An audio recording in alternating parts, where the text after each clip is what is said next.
অমর্যাদেন come in কাম, এমন কাম যেটা মর্যাদাবিহীন হয়ে গেছে, ভয়ঙ্কর হয়ে গেছে কাম। এই জন্য কি হয় যে একটু বাচ্চা বয়স থেকে একটা ট্রেনিং যদি না দেওয়া হয় ছেলে মেয়েকে, না তখন এই সমস্যা হয়। উদ্দাম কাম এটা অত্যন্ত বাজে জিনিস, এটা সামলানো যাচ্ছে না, এটা এটা ভালো না। এটা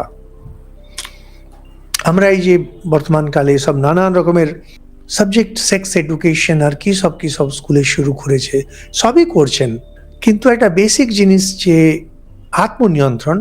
একজন ছেলে পার্সোনালিটি একটা, মেয়ে পার্সোনালিটি একটা, এ তার ভোগ্যবস্তু না, সে তার ভোগ্যবস্তু না, এই জিনিসটা শেখানো যাচ্ছে না, শেখানো হচ্ছে না।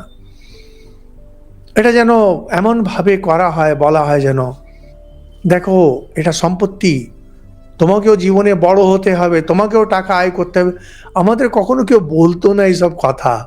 ফলে যখন টাকা পাচ্ছে না, চুরি চামারি করছে, ব্যাংক ডাকাতি করছে, অনেক কিছু করছে। সাহিত্যে যখন এত বর্ণনা করা হচ্ছে নারী সৌন্দর্যের, কাম প্রেরিত হয়ে তখন সমাজে করে বসছে। আমাদের যারা শিক্ষা ব্যবস্থা দেখছেন, যারা আমাদের নেতা সমাজের, তাদের এটা নিয়ে না ভাবা উচিত, যে নাহলে সবারই কিচকেরই দুরবস্থা হবে।